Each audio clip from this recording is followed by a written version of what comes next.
In this video, we're going to look at a couple of more integration by trigonometric substitution examples. Now, first of all, trig substitution is kind of one of those last things on your list of integration techniques to try. So I would look at something like this, I guess, and the first thing I would check is substitution. If I made u 9 plus x squared, du should be 2x, and I don't have an x to do substitution with. And then, of course, with a fraction, the next thing you look to do is integration by partial fractions, but you need to be able to do some factoring. This does not factor. That leads us to integration by trigonometric substitution, which, as I said, is probably one of our absolute last choices of things to do. Now, the first thing I would do is I would draw, it's trig substitution, so I'm going to do a little bit of trig. I'm going to draw a triangle that mimics, a right triangle, that mimics this term. And by mimics, I mean it kind of, everything we're doing here deals kind of with Pythagorean theorem. So I'm going to say, okay, 9 plus x squared. Of course, Pythagorean theorem is a squared plus b squared. So I'm going to do this. I'm going to have a 3 right here and an x right here. And the reason I'm doing that is because then the missing side, the hypotenuse, becomes 3 squared plus x squared. We do the square root of that. And while it's not exactly what we want, because of course this is, 9 plus x squared, not the square root, it's awfully close. Okay, so I put the 3 here because, of course, that's the square root of 9. I put the x here, it's the square root of x. So when I square them, I'm mimicking Pythagorean theorem. And as I said, it's not exact, but it's pretty close. Okay, so now let's write down some things that we know. Okay, and again, we're doing trig. I know that the tangent of theta is equal to opposite over adjacent.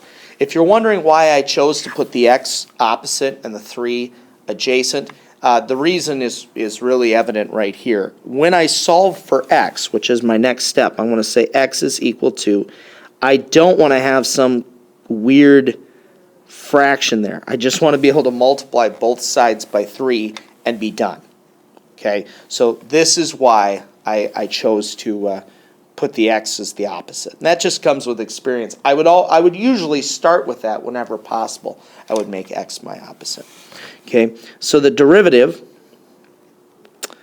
of x, because of course we not only have to replace an x, but we have to replace a dx. The derivative is 3 secant squared theta d theta. Okay. Now, the last thing I usually do is I say, okay, the tangent of theta was equal to x over 3. What's theta equal to? Well, theta is the inverse tangent of x over 3, right? We'd take the inverse tangent of both sides. And this is kind of my little substitution key of things that I may need. Okay, so let's go back over here.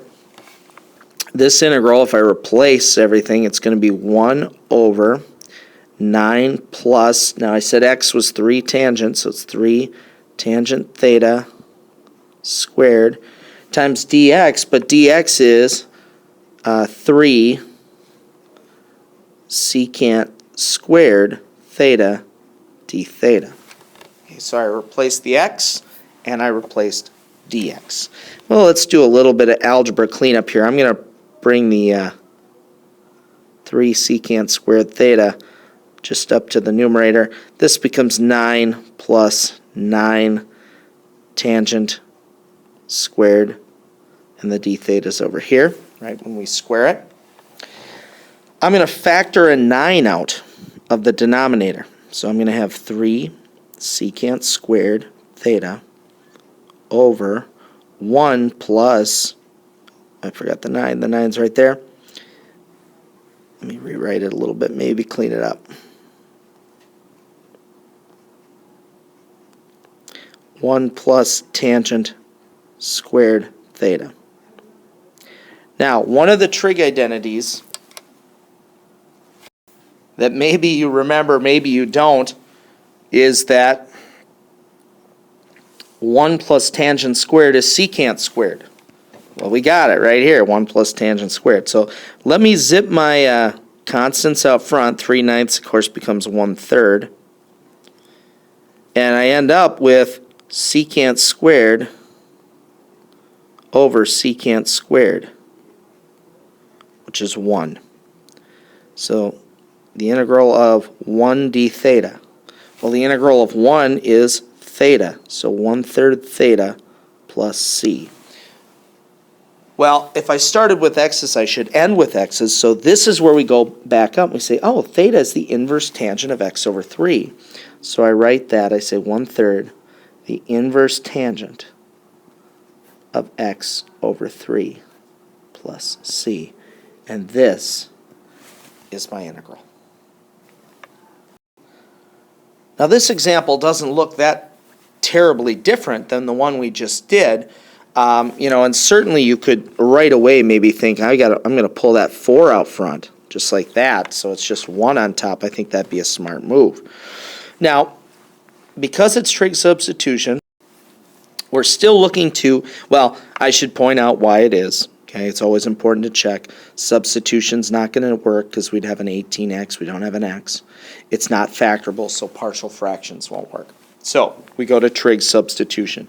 Because of the substitution, we know it's trig. I'm going to draw the triangle. This. Put theta right here.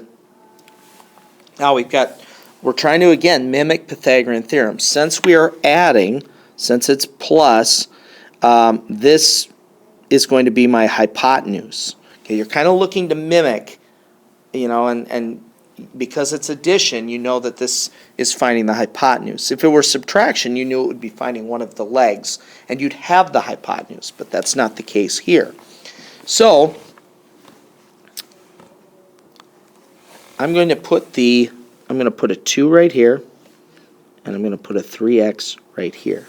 And the reason that is, I'm doing 2 squared plus 3x squared. Pythagorean theorem, of course, square root. Well, now I have mimicked that denominator. Not perfectly, because, of course, perfectly it would have a square root, but 4 plus 9x squared. So by doing these two sides, I have mimicked Pythagorean theorem. So now let's make a list of the things we know. We know that the tangent of theta is equal to 3x over 2. So I know that x is equal to 2/3 the tangent of theta. I know that dx is 2/3 secant squared of theta d theta. And I know that theta is equal to the inverse tangent of 3x over 2. Okay? So now we begin replacing things. Okay, so let's remember we have that 4 out front. 1 over 4 plus 9 times now x squared. So that would be 2/3 tangent theta squared multiplied by dx, which we said was 2/3 secant squared theta d theta. So I could bring the 2/3 out front, and maybe I should bring that out front. I'd have 8/3 times the integral of secant squared theta over 4 plus 9 times, now 2/3 squared is 4/9. So tangent squared theta, d theta is out here at the end. Well, 9 times 4/9 is just 4. And then I could factor a 4 out. So I'd have 8/3 times the integral of secant squared 4, so 1 plus tangent squared. Well, remember that this is secant. Okay, I'm just going to write that right here. I'm going to say secant squared. That's one of those trig identities we looked at on the previous slide. So if I pull the 4 in the denominator out, I'm going to have 2/3 out front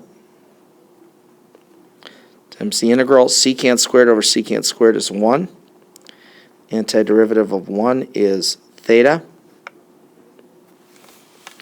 And we substitute back in what theta was equal to. So it's 2/3 the inverse tangent of 3x over 2 plus c.